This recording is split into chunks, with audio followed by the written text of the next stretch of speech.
All right, looks like we're streaming. Hey, everyone. Thanks for joining and welcome to the 16.6 release kickoff. For those of you who don't know me, my name is Justin Ferris. I'm a product leader here at GitLab, and I am your host. I'm joined today by some of my favorite members of GitLab's product team, and I'll list them off in the order that they're presenting. So first we'll have Urvi Cheda, who's our group manager for the manage stage, and she's going to provide updates on the dev section. We have Sarah Medzinger, who will provide updates on the sec section, Jackie Porter, who's going to give us some updates on CI/CD, Taylor McCaslin, who will share updates on the data science section, and then Josh Lambert will bring us home with some updates on the enablement section. At GitLab, we're focused on delivering value iteratively, and we do that via our fiscal year 24 product investment themes. And I'll repeat those themes for those of you who haven't been on one of these before. But the first is to build a world-class DevSecOps experience that includes first-class usability, additional collaboration capabilities, and AI-assisted workflows. The second is to provide advanced security to the forefront of software development. Third is to bring observability, analytics, and feedback into our DevSecOps platform, empowering organizations to close the software development lifecycle loop. And then finally, GitLab for data science, enabling data science and data engineers into the DevSecOps platform, giving them the ability to benefit from everything that the platform offers. So before I hand it off to Urvi, I do have to share a public service announcement. So on this live stream today, we'll be discussing our product roadmap, which includes upcoming features and functionality. It's important to note that the information presented here is for informational purposes only. So please do not rely on this information for purchasing or planning purposes. We plan ambitiously here at GitLab, and all the details discussed on this live stream will be subject to change. And the timing of any product, features, or functionality remains the sole discretion of GitLab. With that disclaimer out of the way, I'll kick it off to Urvi to start us out. Thank you, Justin. I will quickly share my screen. So hi, everyone. My name is Urvi Cheda, and I will go over the dev section highlights for the upcoming release that is 16.6. All the features that I'll be highlighting today are part of the world-class DevSecOps experience theme. So the first feature that I want to go over is the work items. We continue to iterate on the work items with the goal of improving the user experience and learnability, as well as making the development more efficient. With work items, you can create issues of different types instead of using labels to classify the issues. In 16.6, we are adding support for linking work items so that you can see the dependencies, or if there is any blockers as a PM or a developer, you can see if there are any features that need to be worked on before you can manage to release this feature. And then you can also add dependencies in terms of like ancestors or parent-child relationship. The second feature that I want to highlight is the multiple versions support for GitLab Pages. So today, GitLab Pages only supports a single version. That means you can only as a user view one version. This makes it harder for the customers to try out any ideas to see how they'll go in production. And so with this release, we are introducing ability to create sandbox environment and test ideas before you deploy them to production. The third feature that I want to highlight is importers. We have been working on making the import experience from when you're coming from platforms like GitHub, Bitbucket, really seamless. In the next couple of milestones, we'll be focusing on the reliability and scalability improvements. And also for the customers who are in GitLab and are growing and scaling and their needs are changing and they want to migrate from, let's say, self-managed or SaaS to SaaS or GitLab dedicated, we have direct transfer for that. Today, it is available in beta. We plan to release it. We plan to make it generally available by the end of this year or early next year. And then the last feature that I want to highlight is the navigation. Our research showed that Users struggled with feeling of overwhelm, finding it hard to orient in GitLab and not being able to find what's important to them to accomplish a task. So new navigation will address some of these concerns with the features like pinning. You can pin the most used project or group menu items at the top. Like in my UI, as you can see, I have members, merge request pipelines, and pipeline editor pinned so that I can easily navigate to them. There's also hide and peek feature available where you can hide the entire navigation using the hide sidebar button to maximize the real estate here. You can also see what submenu items are hidden within the menu by hovering over them. You can also easily search for settings that are buried inside the menu items by going to the search bar or either using command palette or keyboard shortcuts. You can also customize your UI or navigation using the themes. So they're available under preferences. I'm using this Indigo theme here, but there are other themes as well available. And lastly, we have made it easier for you to stay organized in the new navigation because it follows the path of a user journey of a DevSecOps persona, of a typical persona. So that's how the navigation is organized. So with all of those features, we are very excited to make this new navigation available to all users. It will be rolled out to everyone in this upcoming release. Those are all the updates on the dev section. Thank you. Who do I pass on to? I think it's me, Sarah. Sorry. Thanks, Irvi. I'm Sarah Meadsinger, and I'll be discussing the SEC section highlights for this milestone. So the SEC section of our DevSecOps platform includes our secure and governed stages, which enable organizations to identify security vulnerabilities and weaknesses in their applications, and to manage those vulnerabilities, project dependencies, and compliance pipelines to reduce risk and secure the software supply chain. In 16.6, all of our priorities relate to GitLab's advanced security and compliance theme. So first off, we are focused on granular RBAC, and within that, one of our key areas of focus is all about giving security teams the ability to control permissions that support the principle of least privilege. So in this milestone, our authentication and authorization group will be moving custom roles for self-managed to the instance level. Today, those custom roles currently reside at the group level, but by defining them at the instance level instead, admins will be able to centrally create and manage custom roles.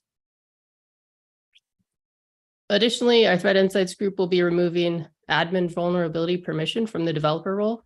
So currently with the developer role, you have the ability to view vulnerabilities, but also the ability to change their status. And by removing the admin vulnerability permission from the developer role, security teams can confidently manage vulnerability remediation. And enabling this results in a breaking change. So that will be introduced. This feature will be introduced behind a feature flag so that customers can opt into it when they'd like to do so. And the actual change will be enabled by default in 17.0 after we've thoroughly communicated that to our users. We're also focused on maturing compliance frameworks and security policies. And within that, our compliance group is expanding our audit streaming to support destinations that include AWS S3, which allows streaming all of the audit events and enabling them to also be filtered by subgroup or project. So new form fields within the audit events page will give teams the ability to input AWS S3 configuration data and then automatically send that data into AWS. This provides security and compliance teams with greater control over how they can store and process that audit data. We're also beginning work on compliance framework management improvements. And we're starting with moving the management settings under the Compliance Center and adding a new framework tab and sidebar. By bringing the compliance framework front and center, we'll improve usability for compliance managers as they use the Compliance Center. Our securities group is also completing the release of enforced compliance security policies. This enables security and compliance teams to require multiple approvers on every merge request, as well as enforces various project settings to protect against circumvention. And it's a common compliance requirement for SOC 2, SOX, and many other frameworks. It's also a desirable security measure to protect against lateral attacks. We're also focused on simplifying security scanning. So this is something our SaaS dependency scanning, container scanning, and DAST teams are focused on.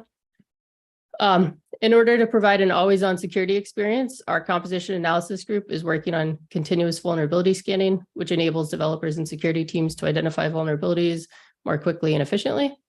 So in 16.4, we released continuous vulnerability scanning for dependency scanning in an experimental state. And the team is currently working to enable that by default and make that feature GA for all ultimate customers. So once an SBOM is generated, new vulnerability data will appear as it gets added to the vulnerability database. The team is also working to extend those capabilities to our container scanning results. Our static analysis team is improving secret detection via the pre-receive feature. So our current secret detection capabilities identify and remove secrets after they're committed to code repositories, which is helpful, but a copy of the secret is also present in the history. And it's important to identify secrets in code before they're written to get history. So this feature will enable us to identify secrets in code before they're written to the get history and minimize risk of exploitation by detecting them prior to commit.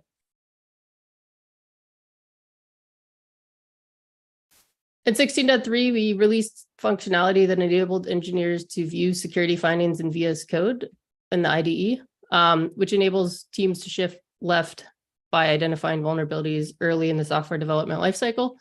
We're incorporating user feedback that we've gotten since then to enhance what was already released, and the team is currently working on some usability improvements, including implementing severity icons, adding states. So when a scan is in progress, indicating a loading state, and then when scans complete but do not identify new vulnerabilities, adding an empty state.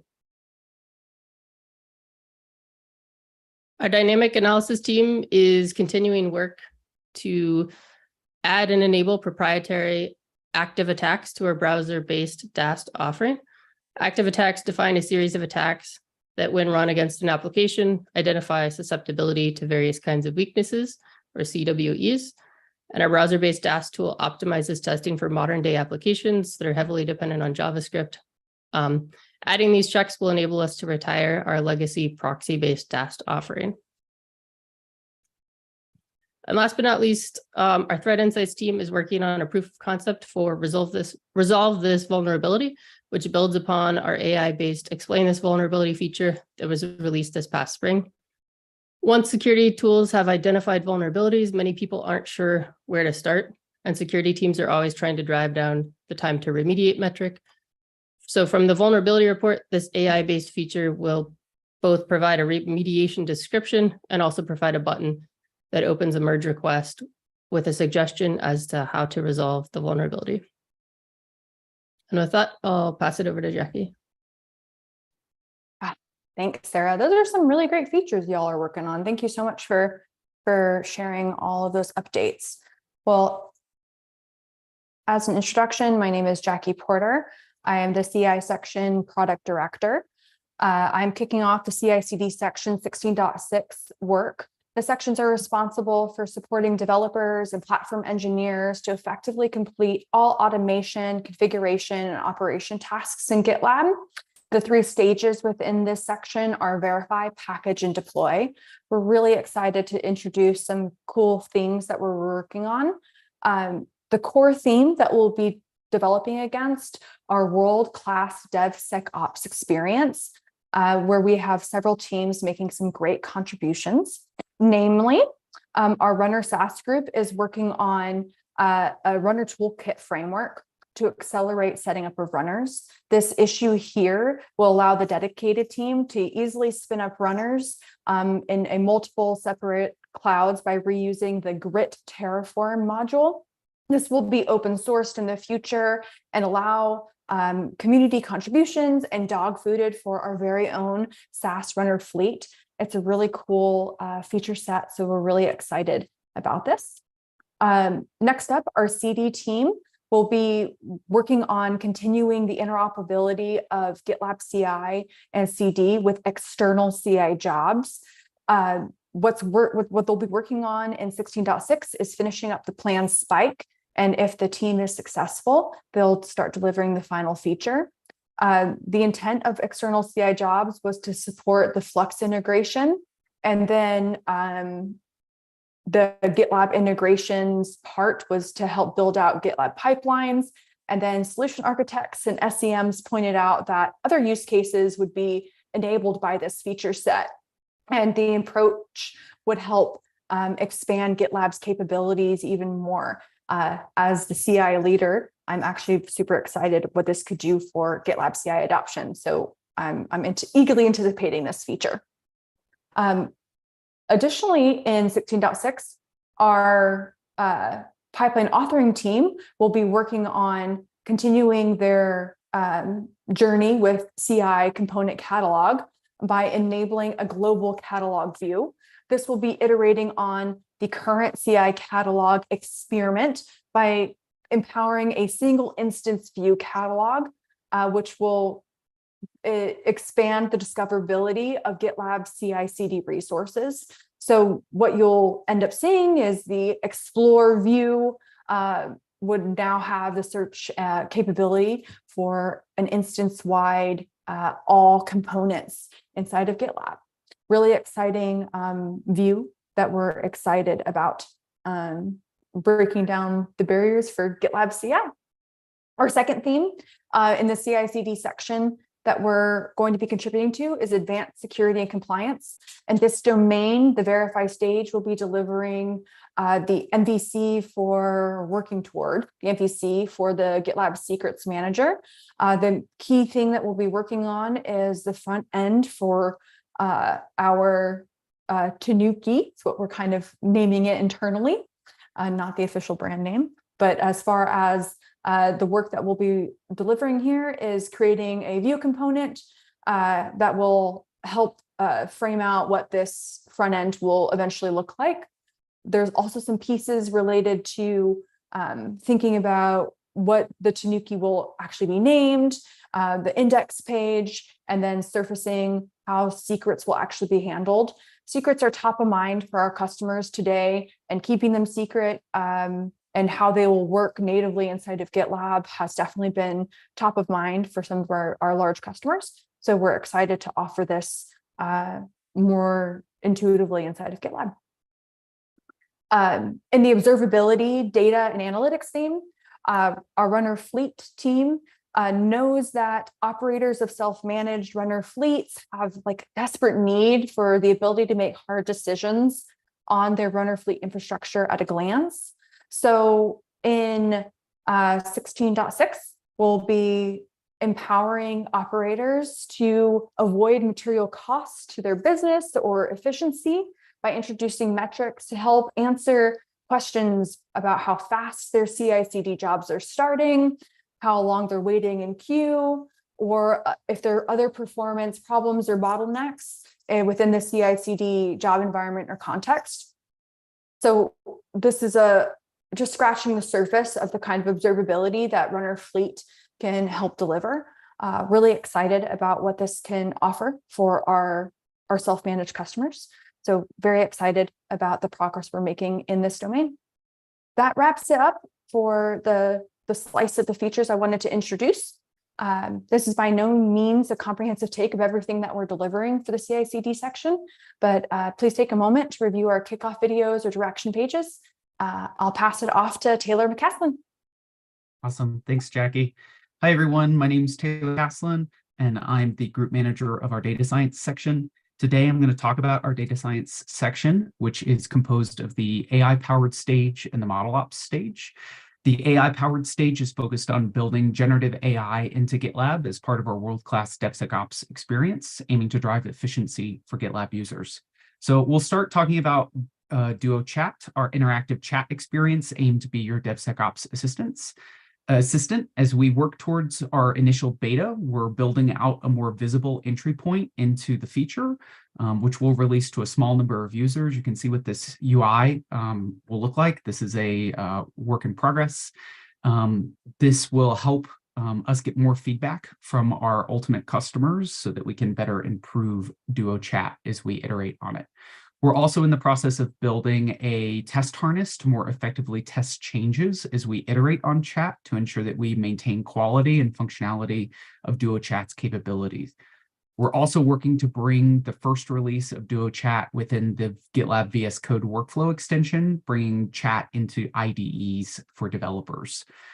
Next, moving to AI model validation. This group is focused on testing AI models we use to power our generative AI capabilities.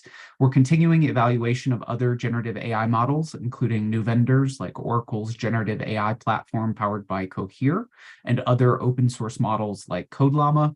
We're also expanding our AI framework to work with other types of use cases. We've primarily been focused on code suggestions thus far. We're now going to be expanding that to include chat and security-focused generative AI use cases.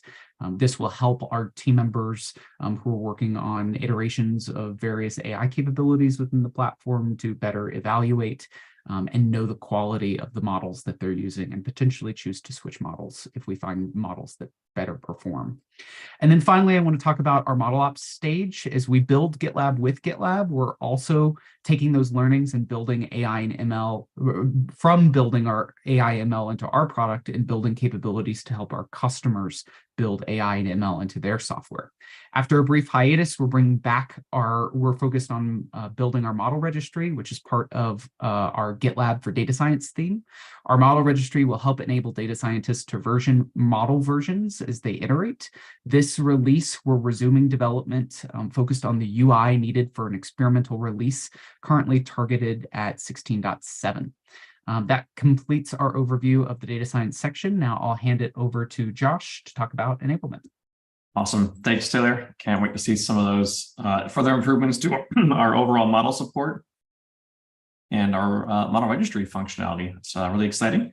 So as Taylor mentioned, I'll be jumping into our enablement section highlights. These are, again, just the highlights of what we're working on. If you like to learn more, please do check in. We have the planning issues and videos available and linked up at top in the description of this issue. But we'll dive in and learn more about some of these key areas. The first one we'll check in on is our world-class DevOps experience theme and how search can help support this. First is that if you've been listening to our previous kickoffs, you've heard that we're working on improving how we do code search within GitLab to solve some of the challenges where you might not get all the results or complete set of results you'd expect when searching for, say, like a partial substring. And so we're switching the engine over to Zoopt. And at this point in the process of our beta workflow, we are working on overall making sure we can scale up the Zoopt service to the size we need to support our customers on a service like GitLab.com. So we're going through and working on the sharding replication functionality that we need to help make sure we can support that customer base. From there, we're also working on improvements to the UI of search. So we are shifting groups and projects over to the left-hand sidebar and kind of out of the top header bar. This aligns overall with how users are used to filtering in other products. And we've also moved a lot of the other filter options over to that left rail. And so this will be consistent with those options. Moving over to our Cloud Connector team, we are continuing our work to help bring all the amazing functionality that the teams are building with AI over to self-managed. As you might know, we have support today for code suggestions within self-managed. And the next area we're working on is our GitLab Duo chat service as well. So right now we're working on some of the foundational components that we need to help support this functionality, but also future ones. You can see the general work we have here with having like an AI gateway, which can then kind of act as an intermediary for both our SaaS services and self-managed and provide a common layer for folks to go through. So we can not only support these pieces of functionality, but also to support ideally very close releases across .com and self-managed in the future for all AI features to come. And that will, of course, then provide access to other services and other AI-related features that we need to host to power those on our kind of cloud services layer. But yeah, right now we're focused on kind of that foundation layer, but targeting at the GitLab Duo chat functionality. From there, we can move over to our Geo team, who is working to help improve how we do backups. And they are working on making the current single process compression step of backing up, say, your object storage or your Git repositories, and making that parallelized using PIGZ or other compression. This should dramatically increase the speed of the backup process for those of you who use the backup service for these data types. So that's very exciting. And also they are working to help improve support for offloading CI build farms using geosecondaries. So oftentimes the CI build farms are some of the biggest sources of load to a GitLab instance, in particular on things like Git, which makes sense, right? You might push a few lines of changes in a commit, and you then might have hundreds of CI jobs that then kick off as a result. And so what we can do here is to offload the majority of that load over to a secondary, leaving the primary instance more available and with less load to process user-facing interactions, which is fantastic. So they're working on that. And then we can shift over towards more of the kind of overall maintenance areas that we're working on in enablement. And the first one is our sales team, who is working on the organization prototype, or I should say tenant scale team for the organization prototype. And the organization service itself is focused on providing isolation for tenants within our SaaS services. The benefit of this is that it'll more clearly delineate to users and admins what is within their kind of organization versus what is else available on these SaaS service. And it will also help to provide a seamless experience as we move towards sales, which is a goal to be able to horizontally scale our SaaS services by having sort of smaller SaaS instances that users can run on, and then we can then kind of horizontally scale those. You can learn more in our sales blueprint, which is available online.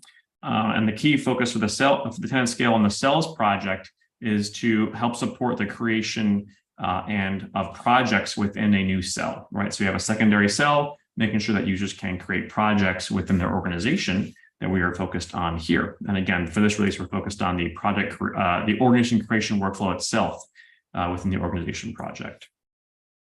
Moving over towards our Gitly team, we are working on write-ahead logging in Gitly. This will have a number of benefits. The first is that it will allow folks to have a lower restore point objective, because we'll be able to essentially log out the actions that were performed in between other backups, either our own or snapshots you take, for example, the cloud service. And it'll also then have the foundation for how we're going to do consensus and replication in the next iteration of our Gitly cluster service. So two really nice benefits to the write-ahead logging framework that we're looking forward to. Moving over towards our database teams, we are working to reduce the amount of lightweight lock contentions we are seeing in Postgres. And so this is an area that we're kind of keeping an eye on and working to mitigate in order to keep .com performant for all of our users as we'd like to see it. And then we also have been working through addressing the remaining tables that have an int4 primary key size and getting those moved over towards a big int so that those tables can continue to scale for many, many, many releases and years to come. So looking forward to those, and I'll hand it back to Justin to take us home for 16.6. Awesome. Thank you all for walking us through. It was really exciting to see those updates. I took notes for everything, and I won't have time to go through everything, but I'm just going to highlight a couple of things. Plan, I'm really excited for the work items improvements for pages. I'm hearing from a lot of customers with the upcoming end of life of Atlassian server and their interest to come over to GitLab. So excited to see we continue to iterate there and help improve capabilities for those customers that want to do so. On secure, I'm really excited about custom roles at the instance level. Every time I talk to customers, they're sort of looking for that level of control and administration over their environments and over GitLab. And then secret detection via pre-receive, it's super important to not have secrets land in anything. And so moving that to pre-receive will be really helpful. On CI/CD, excited about interoperability with external jobs, and then all the improvements that teams keep iterating on with regards to the CI catalog. Data science, Duo chat beta and the new entry point. I'm really excited for more users to try that out and give us feedback. And then the VS Code extension also creating more opportunities for customers to use that, especially developers as they commit code, as they work on new features. And then for enablement, more in the theme of AI, Duo Chat for self-managed. I love that GitLab maintains parity as best as possible between gitlab.com and self-managed. And I'm excited to see us do that for our AI features too. And I don't think any of our competitors can say the same, which I'm really excited about. And then using a secondary to handle runner workloads, I think that's super clever. And then I'm going to give one final honorable mention to Tanuki. I think that's a great name. So kudos to the team that came up with that one. So please check out the release kickoff page. This video will be posted there as soon as the stream's over. Please dig into issues, like, comment, give feedback to the team. I was only able to touch on a small portion really quickly, but as Jackie had mentioned, it's just a small representation of all the great work that the teams across GitLab are working on for this release. So thanks everyone for watching, and thanks for joining us, and have a great rest of your day.